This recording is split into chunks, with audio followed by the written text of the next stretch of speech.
अकेलापन मेरी जिंदगी का हिस्सा बन गया है। मुझे अकेला रहना ही पसंद है। रिश्तेदारों से, दोस्तों से, सबसे दूर जा चुका हूं मैं। 3 साल पहले मेरे साथ एक ऐसी घटना घटी जिसने मुझे सबसे दूर कर दिया। श्वेता ने जब से मुझे धोखा दिया है, पूरी दुनिया ही मुझे सूनी सूनी सी लगती है। उसके मेरे जिंदगी में आने से पहले मैं बहुत ज्यादा खुश रहा करता था।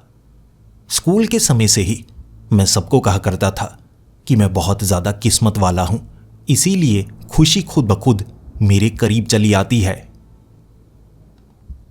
मेरा कॉलेज का समय भी बहुत अच्छा निकला। मैं चाहता था मैं किसी ऐसी लड़की से दोस्ती करूं जिसके बाद वो दोस्ती पूरी जिंदगी ना टूटे। मैं कभी किसी लड़की को धोखा दे ही नहीं सकता था, इसीलिए वो समय इसी तरह से निकल गया। लेकिन ऑफिस में जब मैंने श्वेता को पहली बार देखा था, वो पहली नजर में प्यार था। छिप छिप कर मैं उसे देखा करता था और शायद उसे ये एहसास हो गया था। 2 सालों तक वो ऑफिस में काम करती रही और जल्द ही हम दोनों प्यार में पड़ गए थे। लेकिन वो मुझे धोखा देगी मुझे नहीं पता था। उसने किसी और लड़की के लिए मुझे छोड़ दिया। मैंने उसके आगे हाथ भी जोड़े थे, लेकिन वो मुस्कुराती हुई कहने लगी थी, तुम जैसे लड़कों का और कुछ नहीं हो सकता। वो बात आज भी मेरे कानों में गूंजती है। मैं अब दोस्तों से दूर हो चुका हूं, अपने परिवार से दूर हो चुका हूं। लड़कियों से मुझे बहुत ज्यादा चिढ़ होती है। मुझे हर एक लड़की धोखेबाज लगती है। कोई मेरे करीब आने की कोशिश भी करे, मुझे लगता है वो मेरा फायदा उठाएगी और उसके बाद मेरा दिल तोड़ देगी। शायद इसीलिए 3 सालों से मुझे अकेला रहना बहुत ज़्यादा पसंद है। अभी अभी मैंने एक नया अपार्टमेंट खरीदा है। मुझे लगा शायद एक बिल्डिंग में फ्लैट खरीदने के बाद बाकियों से दूर हो जाऊंगा। मुझे कोई तंग नहीं करेगा, किसी को नहीं बताऊंगा कि मैं कहाँ रहता हूँ। दोस्त मेरा हाल चाल पूछने के लिए नहीं आएंगे। और ऐसा ही होने लगा था। पिछले 3 दिनों से इस फ्लैट में मैं बैठा रहता हूं। 10 दिनों की छुट्टियां ली हैं और मुझे नहीं लगता मेरे बाकी के 7 दिन भी बाहर निकलने की मेरी कोशिश होगी। यहीं ये अकेलापन और श्वेता की यादें आंखों के सामने मुझे वो पुराने दिन याद करवाए जा रही थी। शाम के वक्त मुझे लगा था चलो पार्क में घूम कर आता हूं।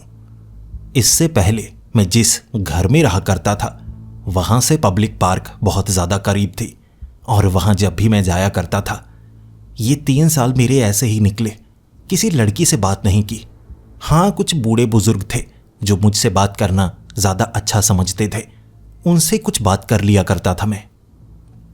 अब तो ये नई जगह है, बड़ी बड़ी बिल्डिंग्स बनी हुई हैं।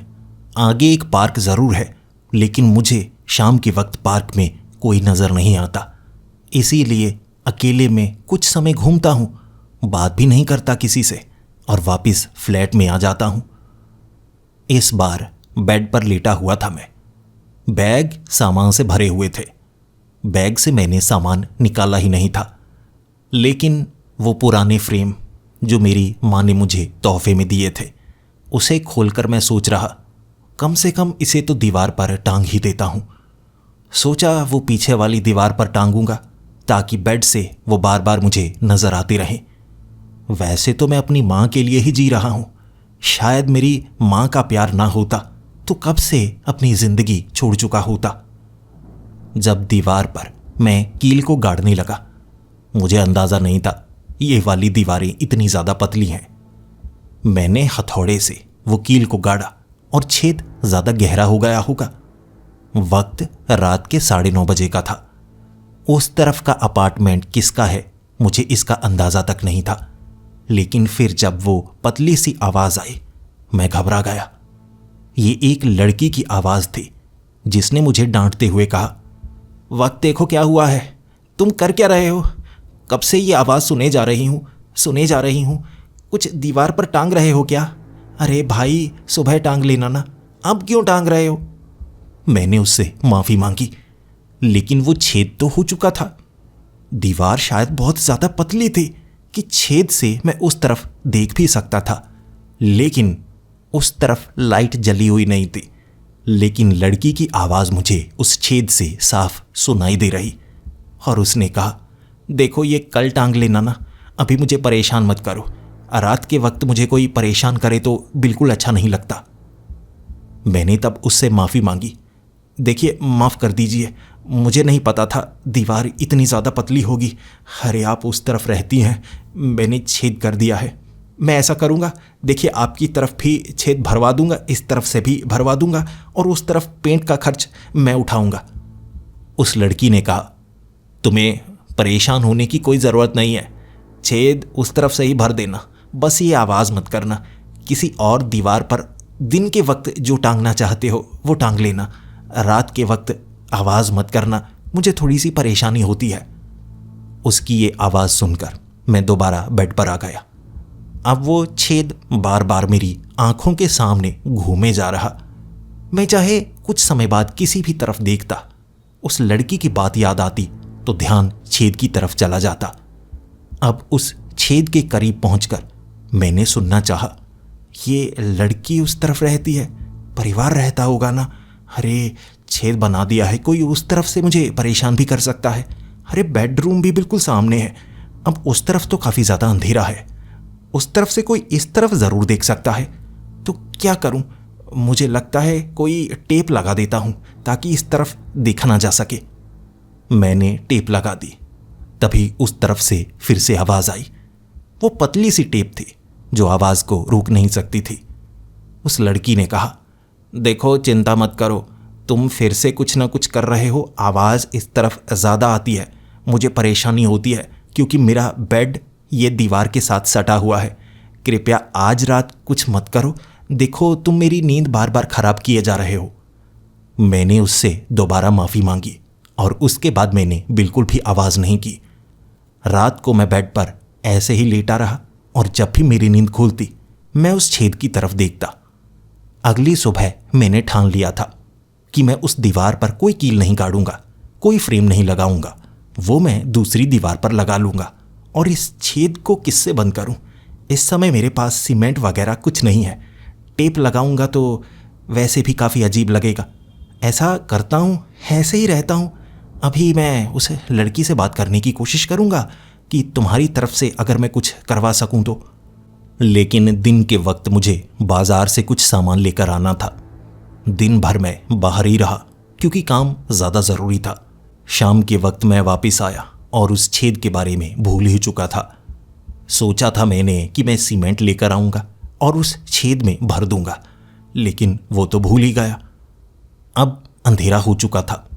खाना वाना बनाया मैंने, जिसके बाद खाने की वो खुशबू पूरे के पूरे फ्लैट में भर जाया करती थी और मुझे अंदाज़ा तक नहीं था कि उस छेद से शायद उस तरफ भी वो सुगंध पहुंच गई होगी। जब मैं बेड पर बैठा खाना खा रहा था तो उस लड़की ने उस तरफ से आवाज़ लगाकर कहा, सब्ज़ी अच्छी बनाई है तुमने, क्या तुम अकेले रहते हो? उसकी ये आवाज़ सुनकर मैं तो घबरा सा गया। अरे अरे कौन कौन? मैं डर गया, लेकिन फिर मुझे वो आवाज़ याद आई। अरे दूसरी तरफ से छेद से वो लड़की बोली है, जी जी ये बनाया है, मुझे माँ ने सिखाया था। उस लड़की से कुछ बात हुई, वो मेरे खाने की तारीफ़ कर रही थी और कह रही थी मुझसे ज़्यादा अच्छा खाना बनता ही नहीं था, इसीलिए मेरे पिता बहुत ज़्यादा डांटते रहते थे। फिर वो थोड़ी मायूसी से अपने बारे में बताने लगी। पिछले 3 सालों से किसी लड़की से मैंने इतनी बात कभी नहीं की थी। इतने समय बाद किसी से बात कर रहा था और वो लड़की मेरे करीब आने की कोशिश नहीं कर रही थी। ये एक ऐसी छेद वाली मुसीबत थी जो हम दोनों के सर पर पड़ गई थी और शायद इसमें मेरी ही गलती थी। फिर वो थोड़ी मायूस रोने भी लगी। मैंने उसे चुप करवाने की कोशिश की और ये कहा, अरे कोई बात नहीं, तुम सीख रही हो ना, धीरे धीरे आ जाता है। वैसे भी मुझे खाना बनाना बिल्कुल भी नहीं आता था। वो तो 3 साल पहले मेरी माँ ने कहा कि अब तुम्हें शहर में अकेले ही रहना होगा तो खाना बनाना सीख लो। तब से मैं खुद ही खाना बनाने लगा और धीरे धीरे अब मुझे अच्छे से खाना बनाना आ गया है। जो माँ ने सिखाया मैंने सीख लिया। तुम्हें भी ज़्यादा समय नहीं लगेगा। इस तरह से मायूस मत हो जाओ। फिर वो थोड़ी सी खुश हुई और यकीन कीजिए 1 घंटे तक मैं खाना खाता रहा, उससे बात करता रहा। वो अपने बारे में बताती रही और ऐसा लग रहा था वो किसी पुराने गांव की रहने वाली है। मैंने पूछा, पढ़ती हो तुम, कहीं काम करती हो? लेकिन वो कहती कि माफ़ करना, मैं अपने बारे में ज़्यादा नहीं बता सकती, मेरे पिता बहुत ज़्यादा डांटते हैं मुझे। मैंने कहा, अरे नहीं नहीं, मैं ऐसा वैसा लड़का नहीं हूँ, तुम चाहो तो मैं तुमसे बात भी नहीं करूँगा, मैं छेद को बंद कर दूँगा। उसने कहा, नहीं नहीं, छेद को बंद मत करो, देखो हम वैसे तो मिल नहीं पाएंगे, मेरे पिता बहुत ज़्यादा सख्त हैं, लेकिन ये सब्ज़ी तुमने कैसे बनाई थी, क्या तुम मुझे बता सकते हो? मैं कल रात कोशिश करूँगी, तुम जैसे जैसे कहोगे मैं वैसे वैसे करूँगी। तुम बस छेद को बंद मत करना, क्योंकि तुम ही मेरी आखिरी उम्मीद बचे हो। मैं उस छेद को बंद करना चाहता था, लेकिन उस लड़की ने जब ये कहा तो मुझे लगा शायद मैं उसकी मदद कर सकता हूँ। मैंने उसे ये भी कहा, मैं तुम्हारे फ्लैट में आ जाता हूँ, सामने से सिखा दूंगा।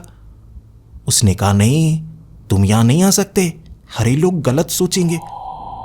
मैंने कहा, हाँ हाँ, माफ़ करना, मैंने तो वैसे ही कहा कि मैं सिखा दूंगा, जानता हूँ ऐसे तो नहीं आ सकता, और तुम्हारे पिता भी तो सख्त हैं। उस लड़की ने कहा कि मैं भी तुम्हारे पास नहीं आ सकती, अच्छा नहीं लगता, तुम बस यहीं से बता दो, हम सिर्फ एक दूसरे से इस तरह से बात करके ही काफ़ी कुछ बता सकते हैं। अगली शाम मैंने उसे बताया कि मैं ये सब्ज़ी कैसे बनाता हूँ, क्या क्या डालता हूँ। इसके बाद अगले कुछ दिनों तक उस सब्ज़ी के बारे में ही हमारी बातचीत चलती रही। वो अपने बारे में कुछ बताती, कभी मेरे बारे में पूछती। उसे कुछ चीज़ें बहुत अच्छे तरीके से बनानी आती थी जो मुझे नहीं आती थी। उसने मुझे वो चीज़ें बनानी सिखाई। ऐसे ही किसी लड़की से इतने लंबे समय तक मैं बात करता रहूँगा, मुझे अंदाज़ा तक नहीं था। धीरे धीरे ये बातचीत 3 महीनों में बदल गई। हर रोज़ उससे कुछ ना कुछ बात करना, और धीरे धीरे दिल की बात भी बाहर निकलने लगी। श्वेता के बारे में मैं किसी से बात नहीं करता था, ना अपने परिवार वालों से, ना अपने दोस्तों से। ये एक ऐसा जख्म था जो किसी के सामने अगर मैं ऐसे टटोलने की कोशिश करता तो मुझे दर्द होता था। लेकिन वो लड़की शायद पहचान गई थी। उसने कहा, तुम्हें कोई लड़की पसंद नहीं, तुम अकेले रहते हो, तुम्हारी कोई गर्लफ्रेंड नहीं है? मैंने उसे ना में जवाब दिया, और शायद मेरे बोलने का तरीका कुछ ऐसा था कि ना में ही वो समझ गई। अच्छा, लगता है किसी ने धोखा दे दिया। मैंने कहा, तुम्हें कैसे पता? उसने कहा, मैं आवाज़ पहचान लेती हूँ। तुम्हारी ना में एक अजीब सा दर्द था, उसमें मायूसी नहीं, एक दर्द था जो शायद कोई लड़की धोखा देकर ही दे सकती है। और फिर जब उसने वो जख्म कुरेद ही दिया था तो मैं बस उस जख्म को छिपाने की कोशिश करता रहा, उसे बताता गया, दिल की हर बात बताई। और यकीन कीजिए 3 सालों में पहली बार इतना हल्का महसूस कर रहा था। उसने बहुत अच्छी बातें की। उसने कहा, तुम्हारी तो किस्मत ही बहुत अच्छी है, जब लड़की बुरी थी तो तुम्हारी किस्मत में वो कैसे आ जाती? तुम्हारी किस्मत ने तुम्हें बचा लिया। कई लड़कों को घुमाने वाली लड़की तुम्हारी किस्मत में नहीं है, वो बुरी थी। ये तो बहुत अच्छा हुआ, तुम इसमें मायूस क्यों हो? मैंने उसे समझाने की कोशिश की मैं उससे कितना प्यार करता था, और उसने भी मुझे बहुत अच्छे से समझाया। तुम प्यार करते थे लेकिन वो नहीं करती थी, तो इसे सच्चा प्यार नहीं कहते। सच्चा प्यार वो होता है जो दोनों तरफ से होता है। तो ये तो झूठा प्यार था, अच्छा हुआ नहीं मिला। उसकी आवाज़ में वो जादू था या जादू उसके शब्दों में था? मुझ पर उसका बहुत अच्छा असर पड़ा। अगले दिन से मैं बदलने लगा। मैं उन दोस्तों से मिलने लगा जिनसे मिलना मैंने 3 सालों में छोड़ दिया था। श्वेता के नाम से मुझे शर्म आया करती थी कि एक लड़की ने मुझे धोखा दे दिया, लेकिन अब मैं वो बात हंसकर बताता था। इतने समय में उस लड़की ने मुझे बदल दिया, और मैंने उसका नाम तक नहीं पूछा, और उसने बताने में समझदारी भी नहीं समझी। पता नहीं क्यों, सिर्फ ऐसे ही बातें किया करते थे। मैं अपने बारे में बताता, वो अपने बारे में बताती। मेरा गम भी बहुत दूर हो चुका था। मैं पहले की तरह बहुत ज़्यादा खुश रहने लगा, और उसे ये साफ दिखा करता था कि शुरू में तुमसे जब बात करती थी ना, कितने मायूस होते थे। अब तो हंसते रहते हो, मुझे भी मजाक का हिस्सा बना लेते हो। और मैं कहता तुमने मेरी जिंदगी बदल दी है, तुम्हें एक बार देखना है, तुम्हें कभी देखा ही नहीं। मैं तुम्हें परेशान नहीं करना चाहता था, लेकिन अब तो तुम्हें देखना ही है। तुम अपने बारे में नहीं बताती, कहाँ जाती हो, क्या करती हो, पढ़ती हो या नहीं, उम्र कितनी है, कम से कम ये तो बताओ। उसने अपनी उम्र बताई 26 साल और मेरी उम्र 27 साल थी। और मैंने कहा वाह, हमारी तो उम्र भी लगभग करीब करीब ही है। तुम क्या बाहर पार्क में मुझे मिल सकती हो? मुझे नहीं पता तुम कब आती हो कब जाती हो, पता ही नहीं चलता। उसने कहा नहीं, हम नहीं मिल सकते। मैं फ्लैट से बाहर अपनी मर्जी से निकलती हूँ। मेरे पिता बहुत ज़्यादा सख्त हैं और उस दिन मैंने जिद की थी उससे मिलने की, तो उसने कहा एक झलक दिखा सकती हूँ, मैं बालकोनी में आऊँगी। तुम्हारे अपार्टमेंट से तो मैं नज़र नहीं आऊँगी, लेकिन पार्क से तुम देख सकते हो। उस समय मैं 6ठे फ्लोर पर था। नीचे से 6ठे फ्लोर तक साफ चेहरा देखा नहीं जा सकता और उसने बालकनी में काफ़ी ज़्यादा अंधेरा भी किया हुआ। इतना दिखा मुझे कि एक लड़की है। ना तो चेहरा देख पाया, ना ही मुझे यहाँ से आवाज़ सुन सकती थी। बड़ी मायूसी सी हुई। मैं उससे अच्छी दोस्ती कर बैठा था। शायद इस समय मेरी सबसे अच्छी दोस्त वो थी जिसने मेरी इतनी ज़्यादा मदद की थी और मैं उससे मिलना चाहता था। अगले कुछ दिनों में मैं ज़िद पर अड़ गया।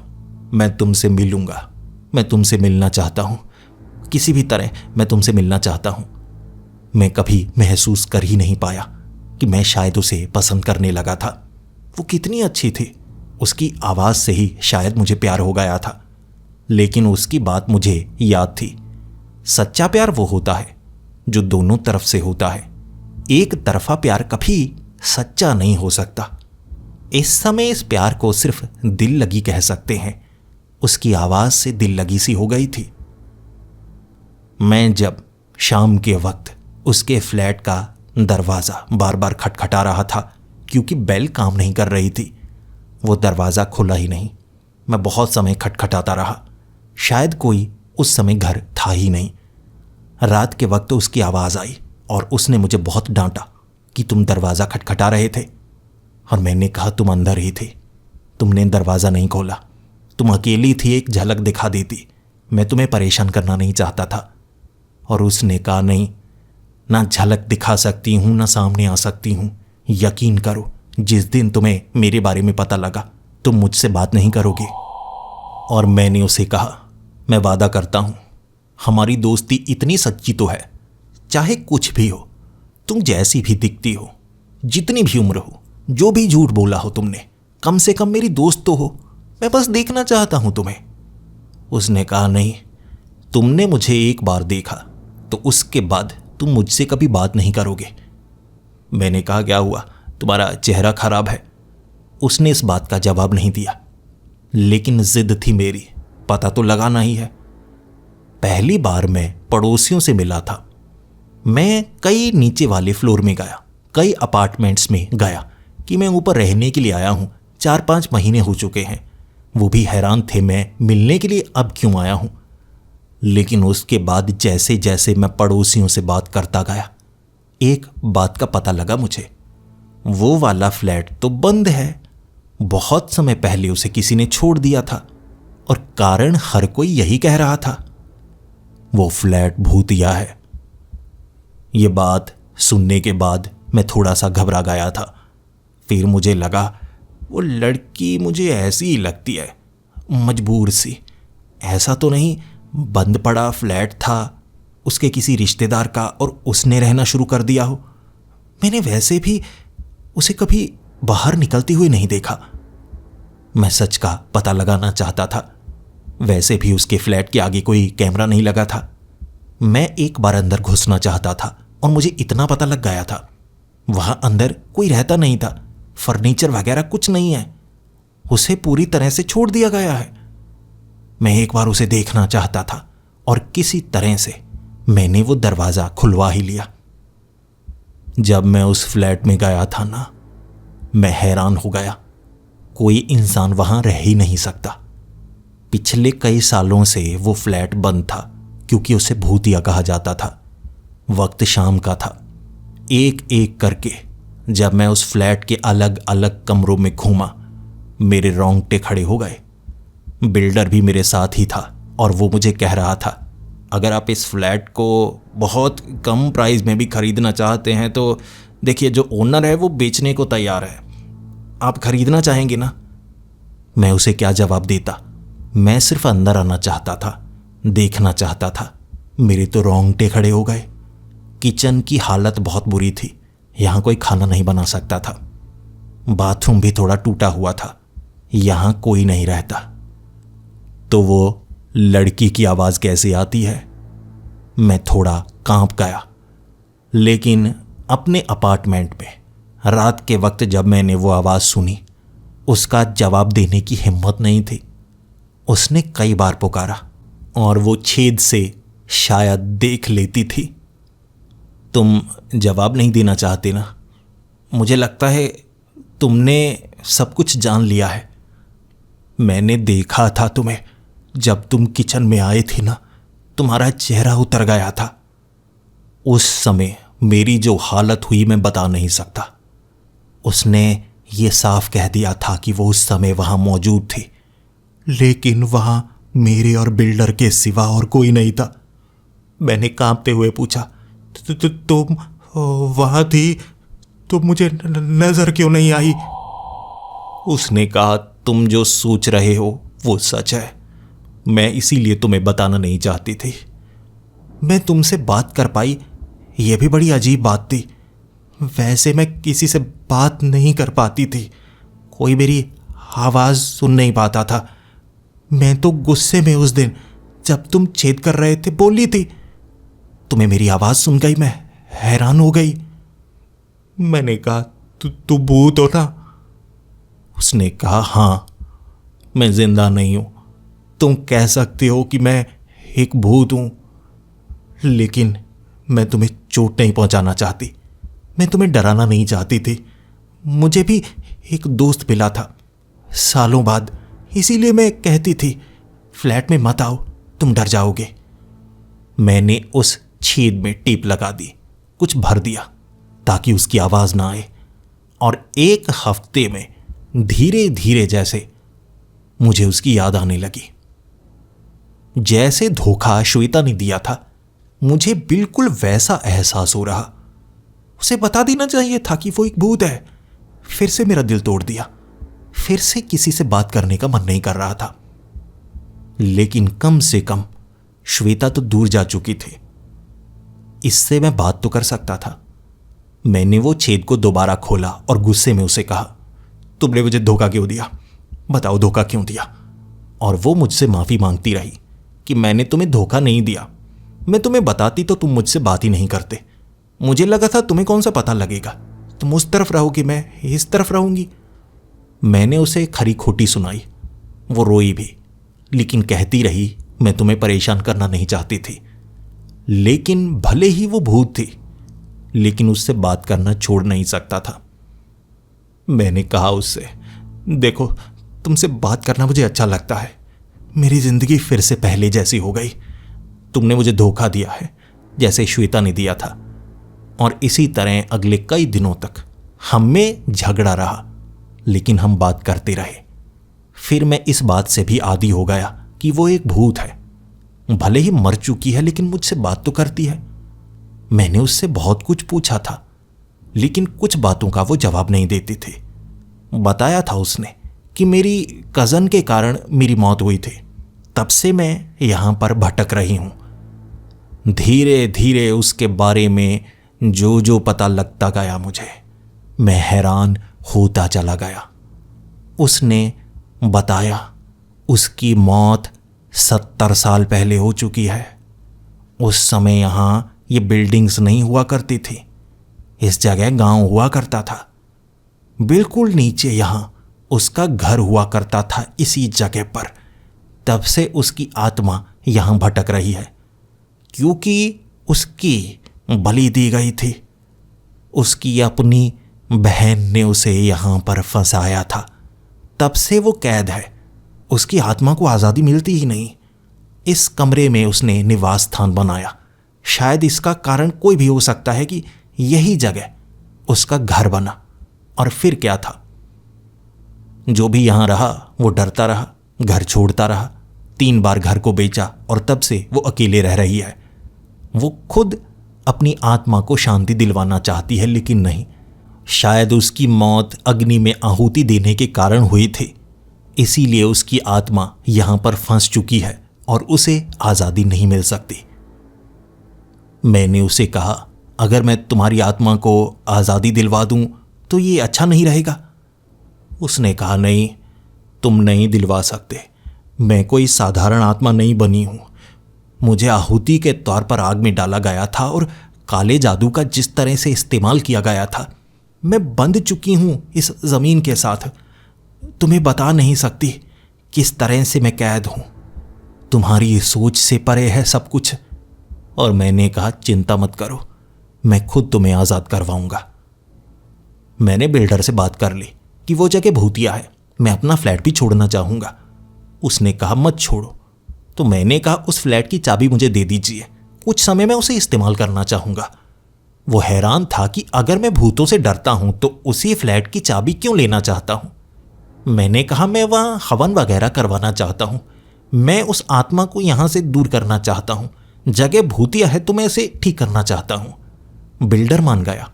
वैसे भी उस फ्लैट को देखने के लिए कोई नहीं आता था। चाबी उसने मुझे ही दे दी और मैं किसी तांत्रिक बाबा की मदद से उसकी आत्मा को शांति दिलवाना चाहता था।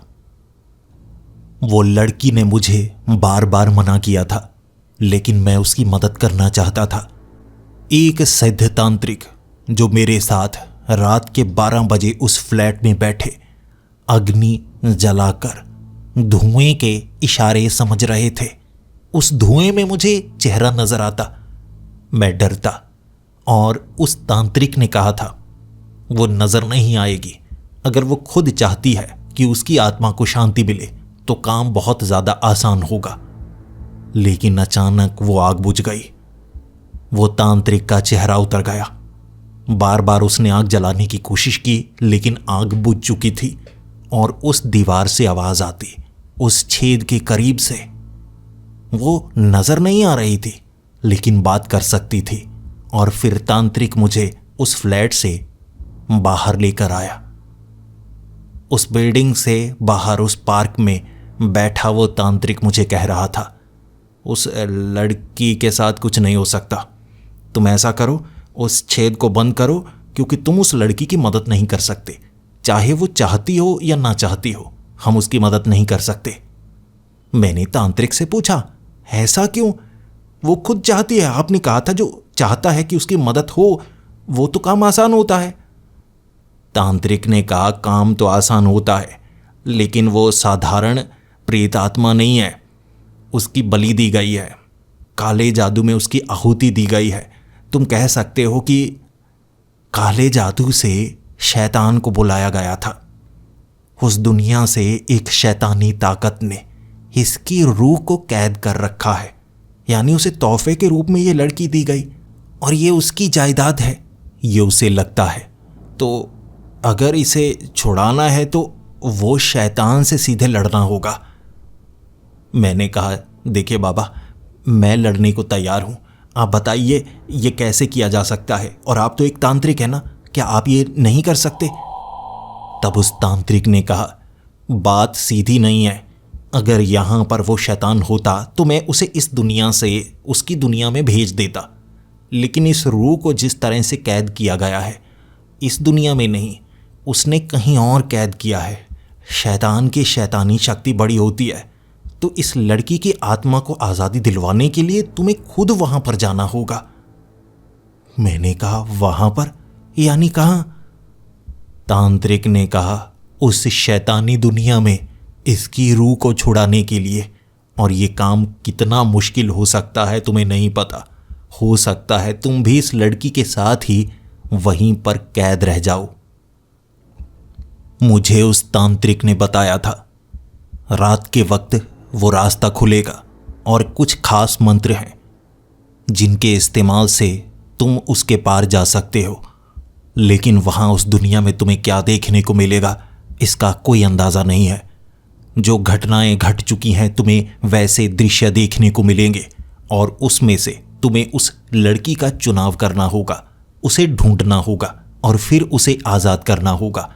आज़ाद करने का काम ज़्यादा मुश्किल नहीं है, उसके लिए अलग मंत्र पढ़ने होंगे और अगर वो मंत्र वो लड़की पढ़े तो आसानी से आज़ाद हो जाएगी। अब यहीं पर मुश्किल है, क्या तुम उस लड़की पर भरोसा करते हो? ऐसा तो नहीं वो लड़की तुम्हें उस दुनिया में बुला रही है और ये काम उस शैतानी ताकत का है। कहीं तुम भी हमेशा के लिए वहां कैद ना हो जाओ, इसका ध्यान रखना। मैंने तांत्रिक बाबा की सभी बातें याद रखीं, उन मंत्रों को अच्छे से याद कर लिया। कई घंटे लगे मुझे, लेकिन उसके बाद उस दीवार से अपने बेडरूम में बैठा मैं बात कर रहा था। उस लड़की ने मुझे साफ मना कर दिया था।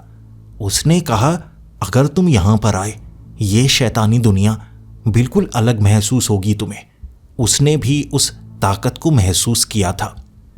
उसकी कज़न सिस्टर एक जादूगरनी थी, कह सकते हैं एक डायन, जिसका किसी को कभी अंदाज़ा तक नहीं लगा। यहाँ कैसी ताकतों का सामना करना पड़ सकता है और क्या वो लड़की आज़ाद होगी या नहीं, उसे नहीं पता था।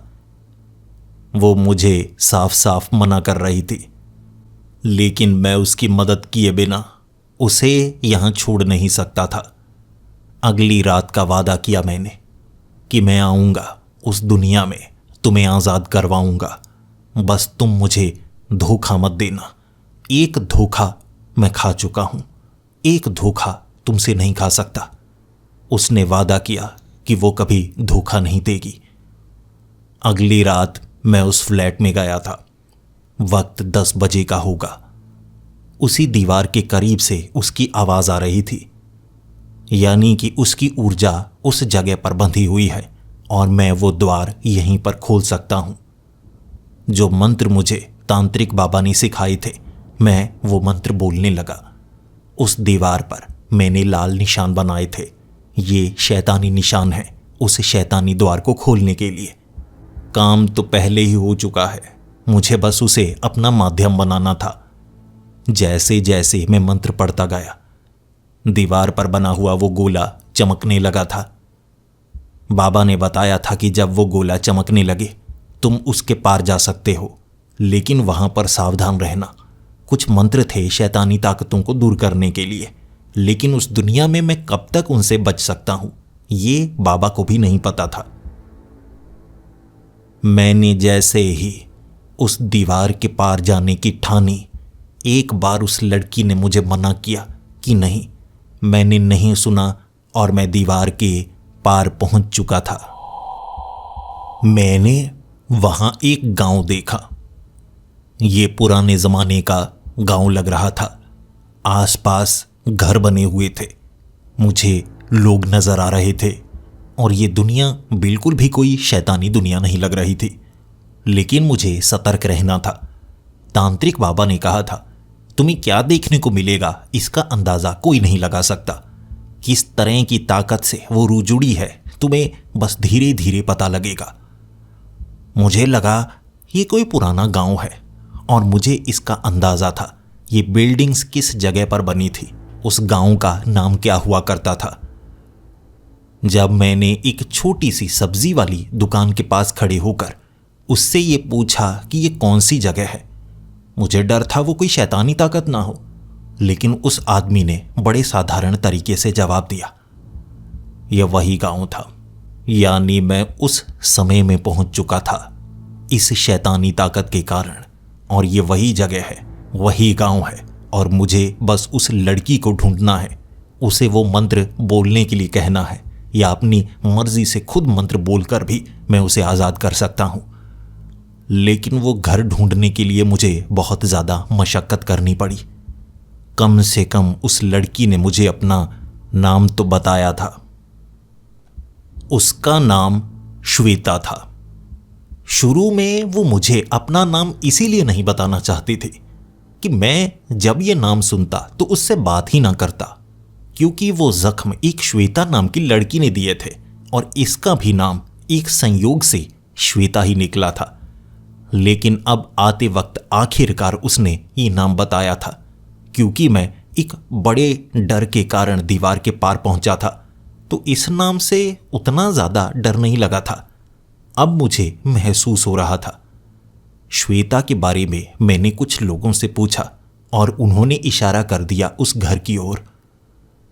जैसे मुझे वो लड़की बताया करती थी उसका घर कैसा हुआ करता था, ये बिल्कुल वैसा ही घर था। लेकिन उस घर के आसपास लगे हुए पेड़ और वैसे भी इस गांव में ज़्यादातर घर एक दूसरे से काफ़ी ज़्यादा दूरी पर थे। मैं छिपकर घर के करीब तो पहुंच गया, लेकिन बाहर 2 लोगों को आग जलाए देखा मैंने। हल्की हल्की ठंडक थी, इसीलिए वो उस आग में हाथ सेक रहे थे।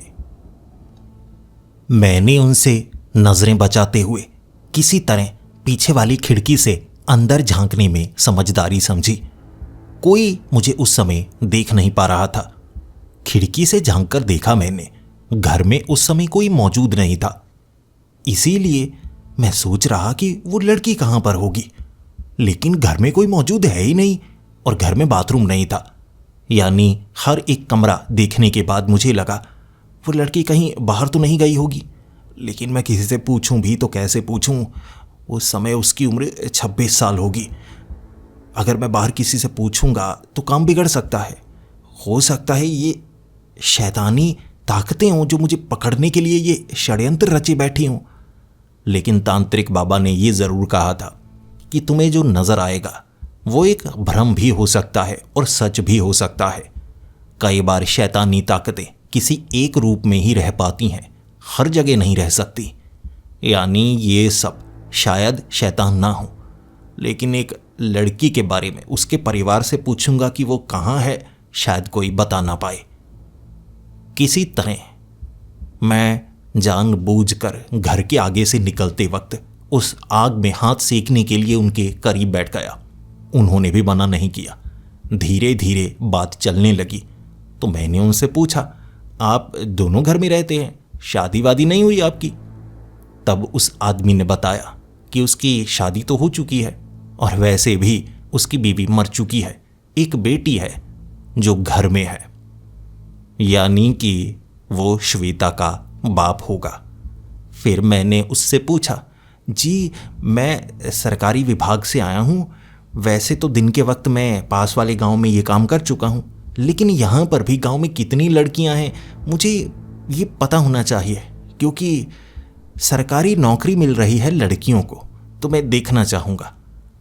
मेरी बातों से उन्हें ऐसा लगने लगा जैसे मैं कोई लड़कियाँ ताड़ने वाला हूँ।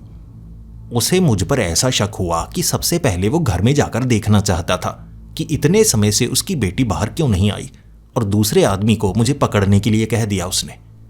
वो मुझे जकड़ना चाहते थे, शायद बाद में पीटते भी। जब घर में जाकर उसने उस लड़की को ढूंढना चाहा, चीखता हुआ बाहर आया और कहने लगा, मेरी लड़की घर में नहीं है, बता तूने मेरी बेटी के साथ क्या किया। मैं उसे क्या बताता। मैंने उसे ये समझाना चाहा, तुम्हारी बेटी मर चुकी है, एक प्रेतात्मा बन चुकी है, मैं उसे आज़ाद करवाने आया हूँ। और ये बताना मेरी सबसे बड़ी गलती थी। दोनों मुझे पीटना चाहते थे तो मैं भागा वहाँ से, और भाग कर कहाँ जाता, दूर तो जा ही नहीं सकता था। कुछ गलियों से निकला मैं, घूम फिर कर उस घर से काफ़ी ज़्यादा दूर देख पा रहा उस घर को, और सोच में लगा हुआ, श्वेता कहाँ होगी, घर में नहीं है, जबकि उसने बताया था कि मेरी जो आहुति अग्नि में दी गई थी वो घर से ही दी गई थी। फिर घर के पीछे से निकल रहा वो धुआं ये साफ बयां कर रहा था कि घर में आग तो कहीं लगी है, लेकिन चूल्हा जल नहीं रहा था। आग घर की चिमनी से निकल रही थी, लेकिन मैं घर की रसोई देखकर आया था जो कि बाहर की तरफ बनी हुई। यानी घर से आग निकल रही है, कुछ तो घर में हो रहा है, लेकिन कमरे पूरी तरह से खाली थे और वो आदमी भी इस तरह से भीड़ जुटाकर बाहर खड़ा है। शायद उसे शक है कि उसकी बेटी कहाँ गई। उसे नहीं पता उसकी बेटी कहाँ गई, और श्वेता की आहुति उसके घर में दी गई। तो घर में ऐसी कौन सी जगह है जहां आग भी जल रही है, धुआं बाहर भी निकल रहा है, और श्वेता के पिता को पता तक नहीं कि उसकी बेटी घर में है तो कहाँ है। ऐसा कैसे हो सकता है? मुझे अब सच का पता लगाना था, लेकिन वो भीड़ मुझे ढूंढ रही थी, इसीलिए मुझे छिपना पड़ा और मैंने थोड़े कपड़े बदले, टोपी पहन ली, मुंह थोड़ा सा ढक लिया। ठंड के कारण ज़्यादातर लोगों ने ऐसे ही कपड़े पहने थे। पहले मैंने अपने समय के कपड़े पहने तो आसानी से पहचाना जा रहा था, अब मैं पहचाना नहीं जा रहा था, इसीलिए भीड़ में से एक औरत के करीब खड़ा हो गया। मैं मुंह ढका था तो उसे अंदाज़ा तक नहीं लगा। मैंने पूछा उससे, वो लड़की गई तो कहाँ गई होगी? वो औरत कहने लगी, पता नहीं वो कहाँ गई, अरे उसकी कज़न सिस्टर बहन भी यहाँ पर आई हुई थी, उसके मामा की लड़की, वो भी मौजूद नहीं है, वो तो कब से कहीं गई थी। अब श्वेता के पिता ढूंढ रहे हैं दोनों को, पता नहीं वो कहाँ चली गई। मैंने उस औरत से एक अलग सवाल पूछा, ये घर इनका ही है या इस घर में कोई अलग जगह भी है? उसने कहा, नहीं, ये उसके मामा का घर हुआ करता था, लेकिन वो बाद में विदेश चले गए। अब उनकी बेटी यहाँ आई हुई थी, बड़ी अजीब सी थी। वो तो कभी भी रात को बाहर जंगली इलाके में घूमने के लिए चली जाया करती थी। चरित्र ठीक नहीं था उसका, लेकिन उसे इस घर के बारे में पता था। उसी ने जब वो छोटी थी ये घर बनवाया था। पैसे वाले बहुत थे ना, लेकिन अब बेचारे ये रहने के लिए आए थे और पता नहीं कोई लड़का भगा कर ले गया बेटी को या उठा कर ले गया, क्या पता किसी को। यानी कि वो लड़की जिसने श्वेता को मारा था उसने घर को बनवाया था, तो घर में ऐसा कोई कमरा तो होगा जहां उसने आग जलाई होगी। वैसे ज़्यादा बड़ा घर नहीं था और मुझे शक था यकीनन कोई तहखाना हो सकता है, लेकिन तहखाने में जाने का रास्ता क्या होगा ये ढूंढना होगा मुझे। पीछे से घूमकर मैंने चिमनी को देखा। पीछे चिमनी नीचे की तरफ जा रही, जबकि वहां पर रसोई थी ही नहीं और कमरे के अंदर चिमनी का खुला हिस्सा था ही नहीं। किसी का ध्यान नहीं पड़ रहा कि चिमनी से धुआं क्यों निकल रहा है। यानी नीचे कोई तहखाना है और तहखाने में श्वेता को जलाया जा रहा होगा या शायद जलने वाली होगी। उसकी रूह को उसी तरह से महसूस हो रहा है। ये समय शायद मैं उस समय में हूं जब वो मरी थी, मैं उसकी यादों में हूं। सब कुछ समझ में आ रहा और यहीं से मुझे श्वेता की आत्मा को ढूंढना है और उसे आज़ादी दिलवानी है। मैंने उस दीवार को अच्छे से खंगाला और ये पता लग गया पीछे वाले तालाब के पास बना हुआ वो बड़ा पत्थर शायद तहखाने में जाने का रास्ता है। किसी का ध्यान उस तरफ पड़ा ही नहीं, क्योंकि उस जगह काफ़ी ज़्यादा जंगले से लगाए गए थे। मैंने पत्थर को हटाया, उस गुफा से सरकते हुए नीचे पहुंचा और तहखाना मुझे नजर आ गया। श्वेता के मुंह पर पट्टी बांधी गई थी। उस समय 2 और लोग थे वहां पर। एक तो शायद वो लड़की श्वेता की मामा की बेटी और एक अजीब सा जीव, वो कोई इंसान नहीं था। मैं जानता था मुझे क्या करना है। आग उन्होंने जलाई हुई थी। मैं उसी गुफा से बाहर निकला। एक बड़ा सा पत्थर था जिसमें बिल्कुल कटोरा सा बना हुआ। वहां पानी भरकर मैं गुफा में दोबारा गया। जो आग जलाई थी वहां मैंने पत्थर घुमाकर मारा। पानी से वो आग बुझ चुकी थी। वो लड़की बहुत ज़्यादा गुस्से में आ गई। श्वेता भी वहां बंधी हुई थी। लेकिन वो शैतानी ताकत जब मुझ पर हावी हुई तब मुझे एहसास हुआ वो कोई साधारण ताकत नहीं है, लेकिन तांत्रिक बाबा का काला धागा काम कर रहा था। वो मुझे छू नहीं सकता था। मैंने मंत्र पढ़ने शुरू कर दिए और वो कमज़ोर होने लगा। लेकिन फिर वो लड़की जो मुझे चोट पहुंचाना चाहती थी, मैंने उसे पकड़कर दीवार पर मारा। उसे बहुत ज़्यादा चोट लगी। इतने में मैं श्वेता को खोलने लगा। उसे सब कुछ याद था, भले ही किसी और को याद ना हो। और मैंने श्वेता को कहा, श्वेता, जो मैं बोलता हूं वो बोलो। श्वेता ने वो मंत्र पढ़ने शुरू कर दिए। वो लड़की रोकने की कोशिश कर रही थी, लेकिन श्वेता ने उसे पकड़ लिया था। वो शैतान हमें चोट पहुंचा नहीं पा रहा। तांत्रिक बाबा का धागा मैंने श्वेता की कलाई पर बांध दिया और यहीं से काम बना। वो मुझे चोट पहुंचा रहा था, लेकिन मेरे मंत्र उसे कमजोर कर रहे, और बीच बीच में मैं श्वेता से वो मंत्र बुलवाता जिससे उसकी आत्मा को आज़ादी मिल सकती थी। मैंने जब मंत्र पूरे किए, वहां एक धमाका सा हुआ। वो तहखाने में जमीन फटी और वो शैतानी ताकत को एक बड़ा सा हाथ निकला जो खींच कर ले गया, जिसके बाद श्वेता की मामा की लड़की रोने लगी थी और श्वेता ने उसे बालों से घसीटा और बाहर की तरफ ले जाने लगी। मैं हैरान और परेशान था, यहां चल क्या रहा है, ये कैसा दृश्य है। फिर श्वेता जो मुझे उस गुफा से दूर जाने के लिए कह रही थी, मैं भागकर दूर गया। उस लड़की को कुछ नहीं पता था, श्वेता को सब कुछ याद था। कैसे प्रेत आत्मा के रूप में उसने मुझे सच बताया था, लेकिन ये शायद उसकी यादें थी।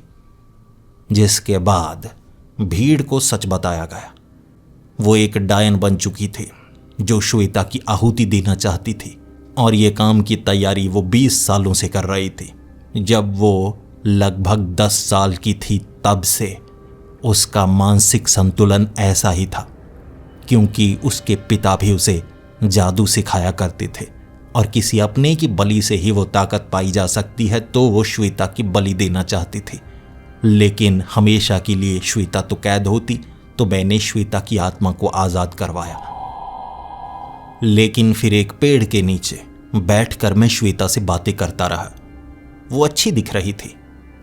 ये समय मेरे समय से 70 साल पीछे था, बिल्कुल एक सपने की तरह। सपने में भी हमें कोई भी समय नजर आ सकता है, कोई भी दृश्य। शायद ये उसकी यादें थी।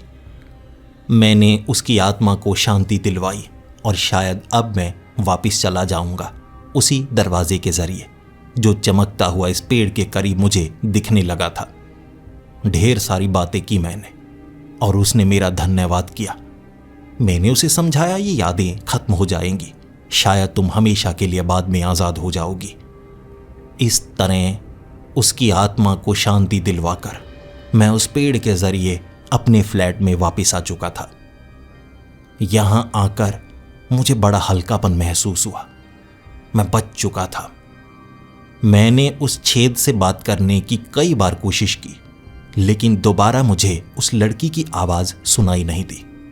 शायद उसकी आत्मा को शांति मिल गई, वो भी उसकी यादों के जरिए। 70 साल पीछे की यादों में जाकर मेरा अनुभव भी बिल्कुल अलग था।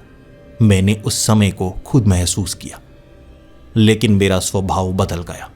भले ही श्वेता की याद आ रही थी, अगले 5 दिनों तक ऐसा लगता रहा कि उससे बात करने का एक बार मौका मिल जाए, लेकिन वो मौका मिल नहीं सकता था।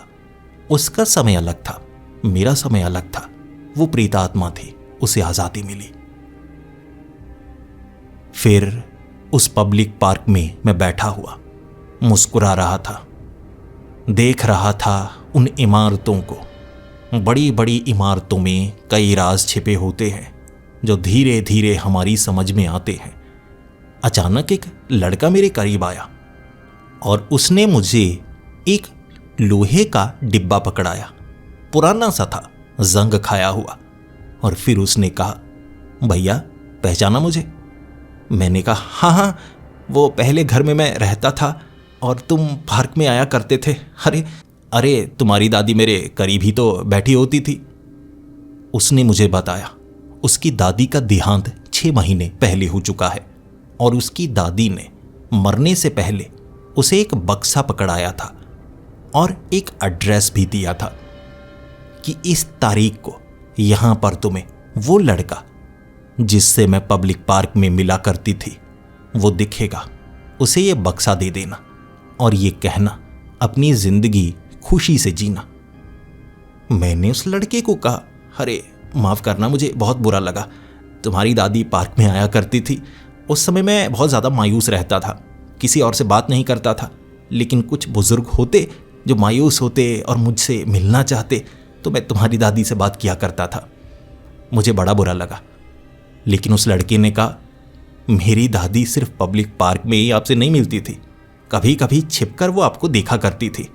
वो कहती थी वो आपको जानती हैं, लेकिन आप उन्हें नहीं जानते। वो लड़का ये कहकर जा चुका था। मैंने जब वो लोहे का बक्सा खोला, उसमें कुछ तस्वीरें थी, कुछ चिट्ठी थी जो उन्होंने अपने हाथ से लिखी थी, और पहली चिट्ठी को पढ़ते ही मेरी आंखों से आंसू बहने लगे। वो बूढ़ी औरत कोई और नहीं, श्वेता थी।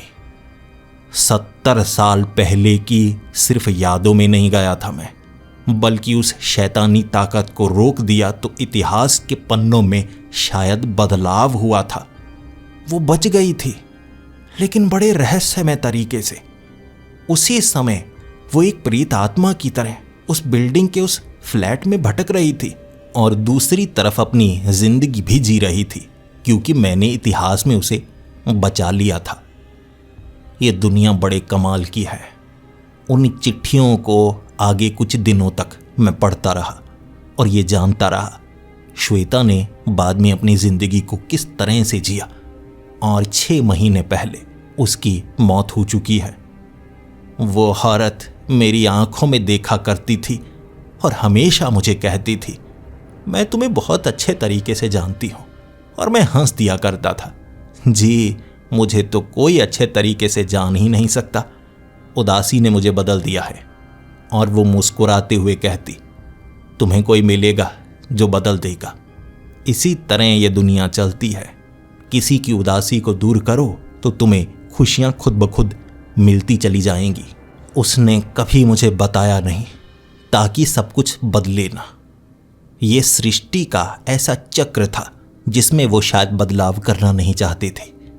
इसीलिए उन चिट्ठियों को पढ़ते वक्त आंसुओं को पोंछते हुए मुझे खुशी भी हो रही थी, अच्छा भी लग रहा था, और अपनी जिंदगी को पहचान भी लिया था मैंने।